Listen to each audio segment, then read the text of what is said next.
If you're into sci-fi, you know the Kardashev Scale. Proposed in 1964, it's the ultimate leaderboard for advanced civilizations. Type 1 harnesses all the energy of their home planet.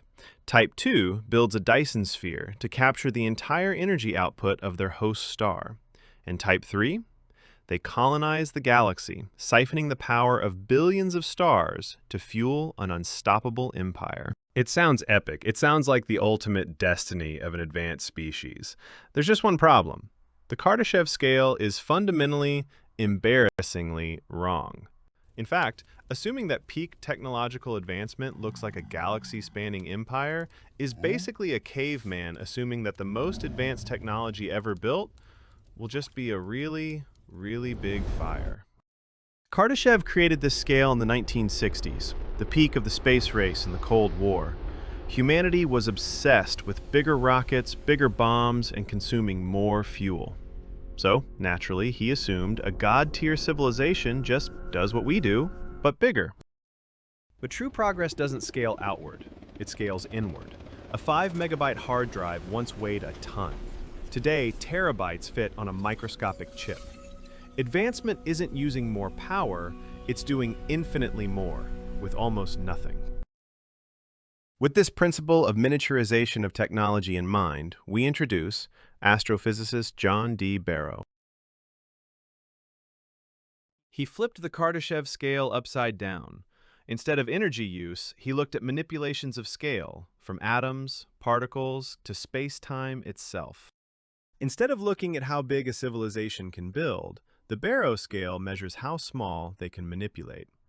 From tooling raw stones to editing genes to manipulating individual atoms down to the quantum fabric of space-time itself. But Barrow still measures tools.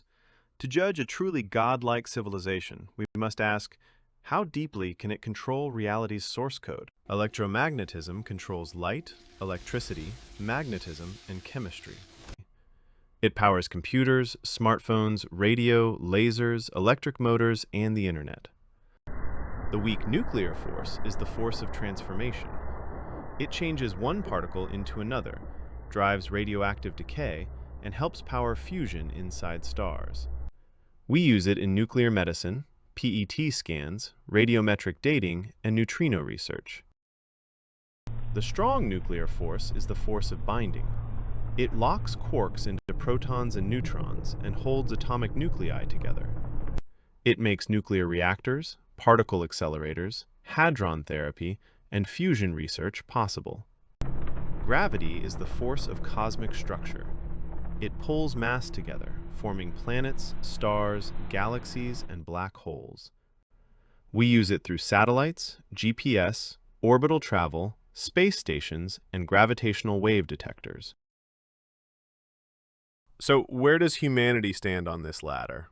Humanity currently is at the first real stage of mastering the universe's 4 fundamental forces.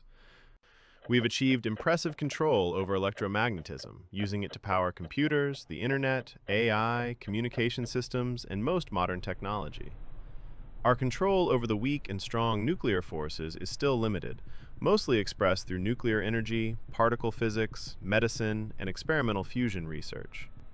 Gravity remains the least mastered force. We can calculate it, use it for orbits and space travel, but we cannot yet control or manipulate it directly. In short, humanity has mostly mastered the use of the electromagnetic force and has learned how to use the other forces, but not yet command them.